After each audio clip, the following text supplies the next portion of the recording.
So, hello everybody. Great to be here. My name is Maarten Sukel. I'm artificial intelligence lead for the City of Amsterdam, and I'm also a PhD researcher for the University of Amsterdam, both in the field of AI. And today I'm going to talk about urban AI in Amsterdam. Um, so I will start briefly with why we're working on this as a city and the type of agenda we have for it, and then I will very briefly, because I think most people will know, explain. Oh, my cat is almost falling off a chair, working from home. And then I will go into like how AI works, and afterwards I will be just diving. That's most of the coming 25 minutes will be just a lot of urban AI projects and how we're using them. So I hope you'll find that interesting. So the reason we're working on AI as a city is we really believe this is a technology that's going to be changing the world. And we want to make sure it's going to be a positive change for the city. So we're going to use it a lot for sustainability challenges, for example. And we don't want to use it, for example, for mass surveillance in the city. So that's very briefly why we're using this technology in Amsterdam and why we're working on these projects. So my day-to-day job is actually using state-of-the-art AI research that's being done at universities. And use this to increase the livability of the cities of tomorrow, which I think is a nice job description to have. So as a city, we partner a lot with different institutions here in Amsterdam, but also different cities. So we collaborate a lot. And on the projects you will see, you will also notice that we are never working alone. So the type of technology we want to build is actually AI that's helping people, and that's not helping people. We're also working on stimulating the ecosystem in Amsterdam, so getting as much talent here as possible, and to develop programs for talent to work in Amsterdam. We're advocates for digital rights, also surrounding AI, and we're working on making as much data available as possible. So you will see with the projects, there's always for machine learning you need data. We're actually trying to make this available, so a lot of research can be done into it. So when I say AI, there's probably a lot of words that come to mind. Probably a bit more technical audience today, so maybe you will know some of them. But there's also a lot of buzzwords. Deep learning, that's like a very broad field at itself.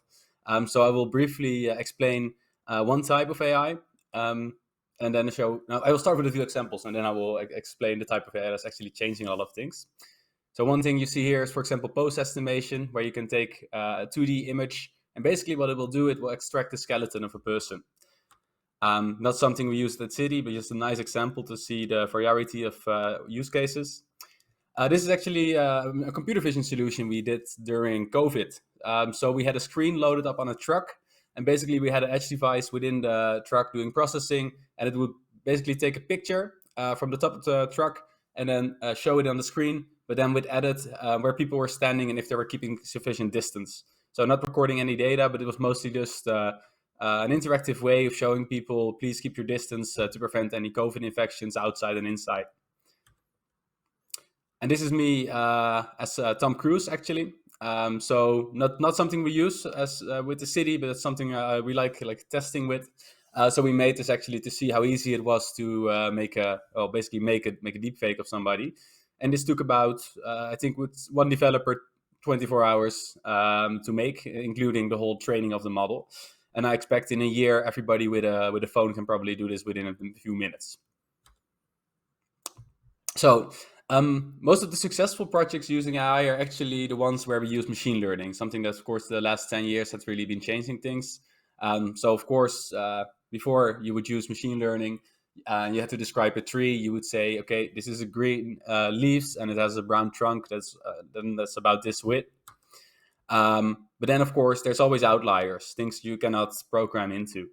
So, for example, the trees you see in these images, or the tree with the pink leaves or no leaves, you would not be able to recognize that.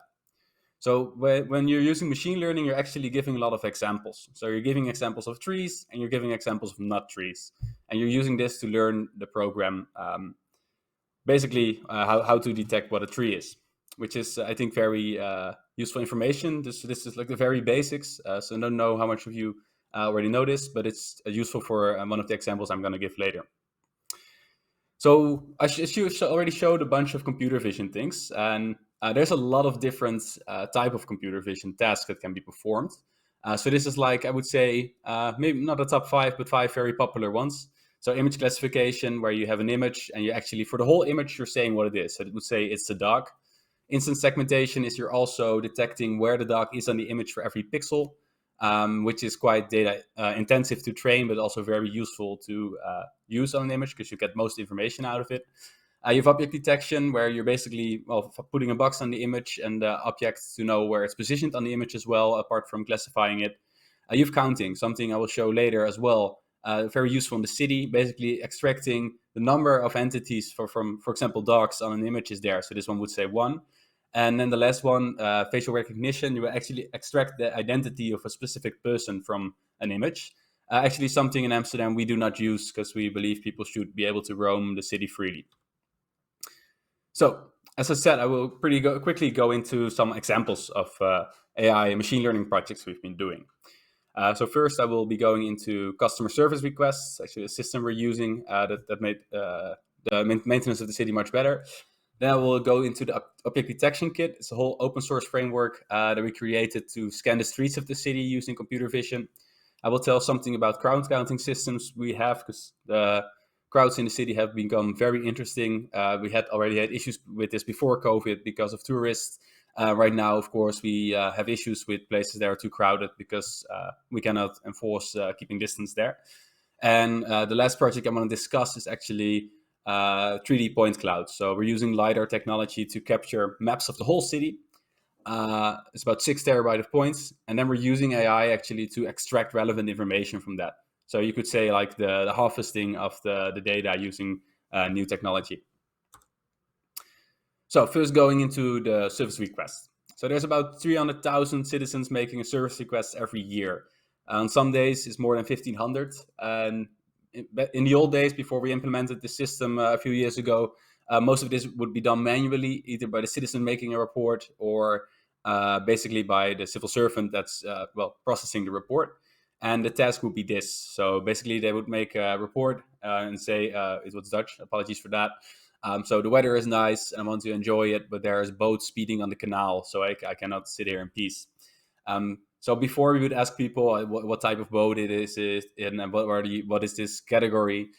So right now what we do actually is using machine learning. So somebody just has to describe what's happening and take a picture, and we will automatically classify what it is about into 130 different service categories that we have as a city, making it much easier to make a report.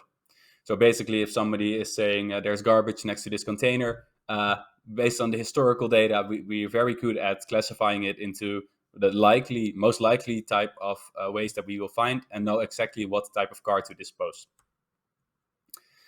So the system is it's fully open source available. You can find more information on it on signalen.org.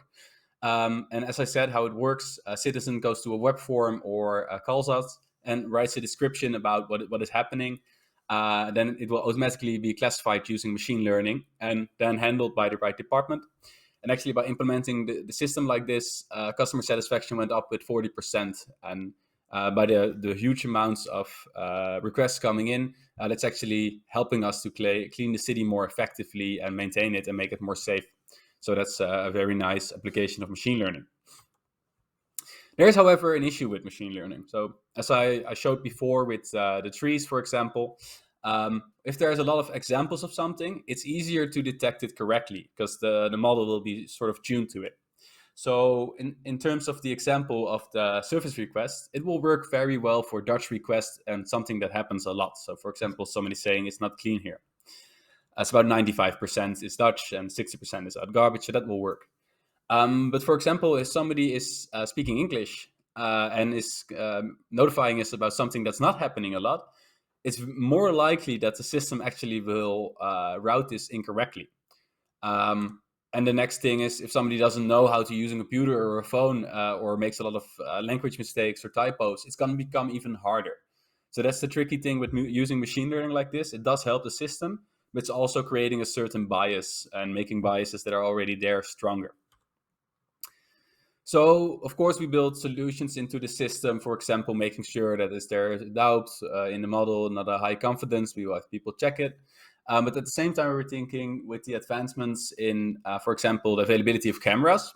As you can see here, next year is expected there to be 44 billion cameras around the world. That's a very high number. And I would say I trust the number since, for example, my phone already has 6 cameras on it. and CCTV cameras are also becoming much cheaper. So at the same time, with computer vision, it's becoming possible to analyze images very accurately. So here you see it's a panoptic segmentation model, not trained on this specific video, but you can already see that it's very good at separating the sky from buildings, detecting people and cars in the image. And if you fine-tune this, it will become even better.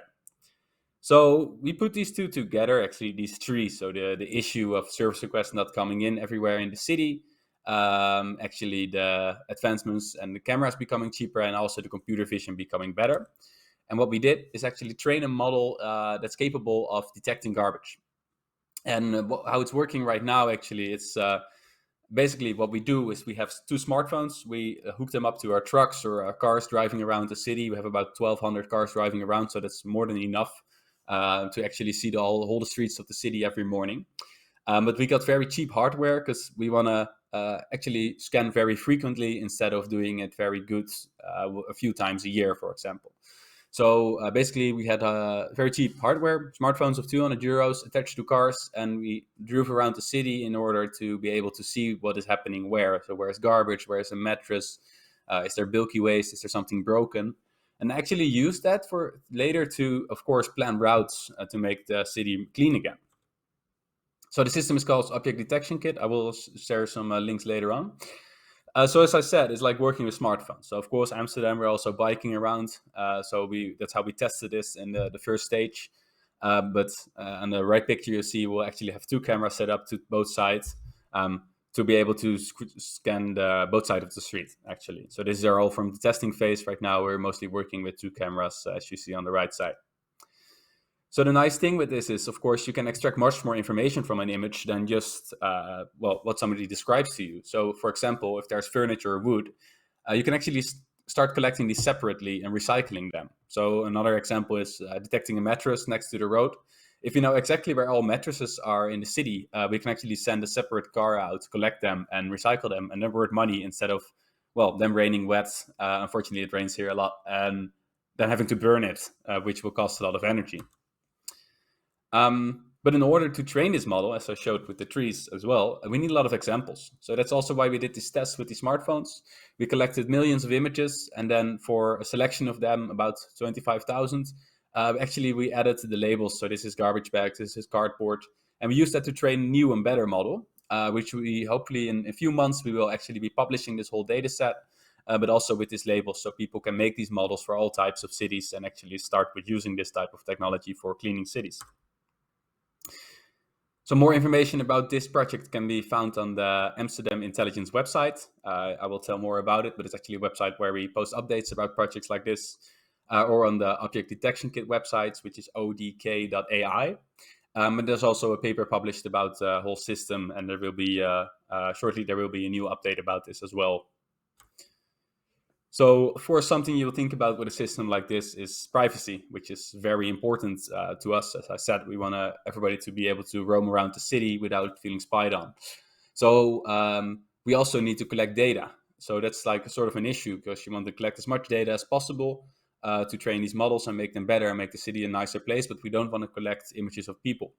So how we have set it up right now, and it's not we want to eventually do something else, is basically we stream these images to a central machine.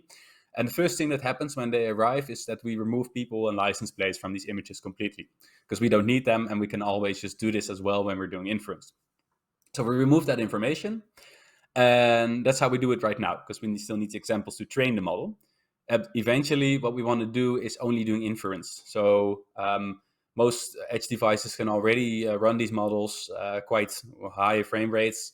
And I think in a few years, these will be even more cheap and affordable and stable.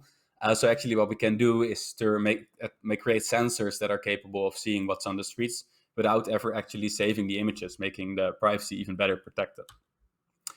So here's another example. It's a different type of image, but basically what you can see is that we can blur away people from the image with this technology with a very high accuracy, protecting their privacy while still being able to use the images of the city. And this is actually the next step, maybe in this as well. So an intern working with us, what they did was generate people instead of blurring them away. So the first step is detecting them, and then you can see on these pictures, the left or the right side, is actually fake, doesn't exist, has been generated by a model. The people you see here do not exist as well. So a bit like this person does not exist.com, which is a website where you can go and you can actually, every time you refresh, you get a person that does not exist, but looks very realistic most of the times.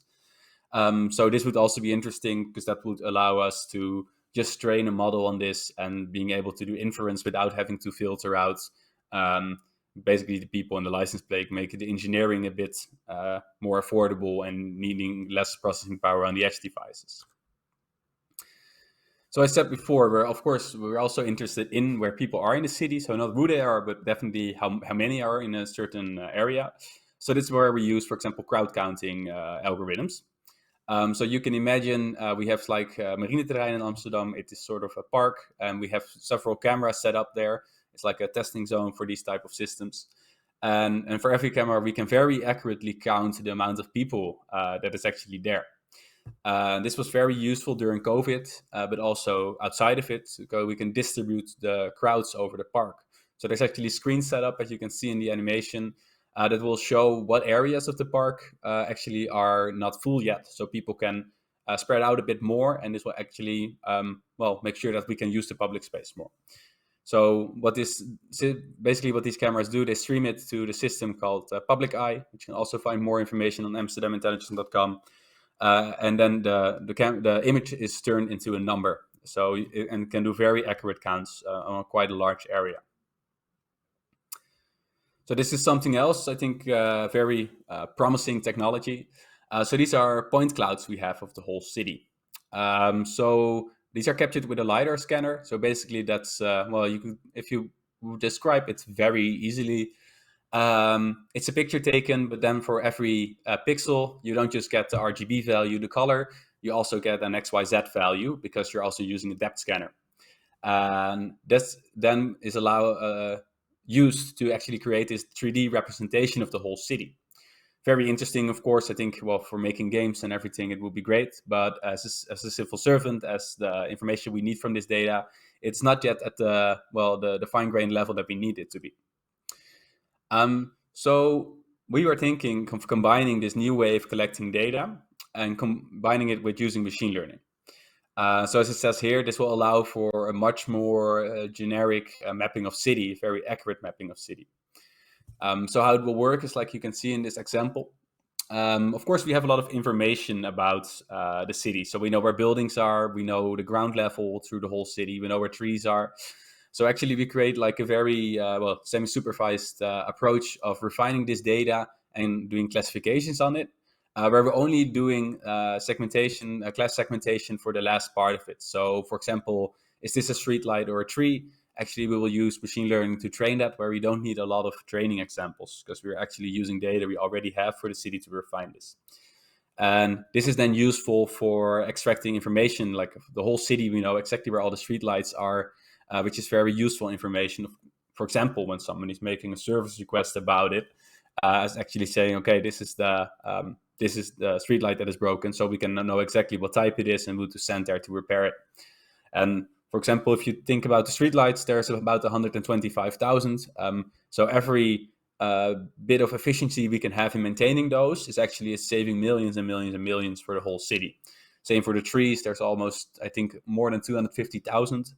So with scanning them like this, apart from being able to create very cool visualizations of the city, we also get very, very detailed data. You can actually like analyze these trees and see if what's like going on between a year ago and now, if they're sick and they're healthy. At least we think that will be possible.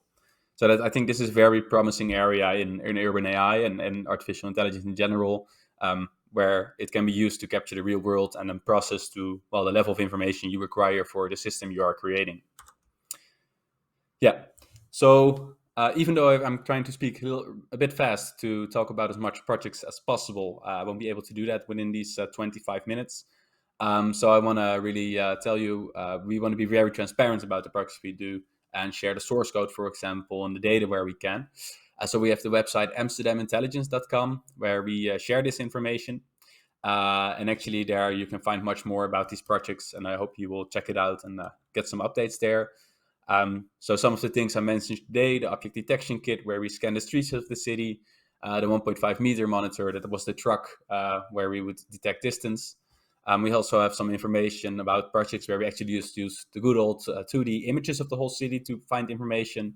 And of course, the one I mentioned last, the 3D point cloud of the city, where we actually are extracting information from these new types of point clouds, these huge terabytes collections of data. So here you can find information. I will be at a discussion as well within Rocket. But if you have any questions later, please feel free to contact me on LinkedIn, and I will make sure to answer them. And the website can be found at amsterdamintelligence.com. So this was it for today, and I hope to see you all at the discussion in a bit. Thank you. Thank you, Maarten, so much. For me, it sounds like a kind of magic, to be honest. And I want to discuss you to the discussion table. Our participants can ask more about this magic. Thank Yes. you.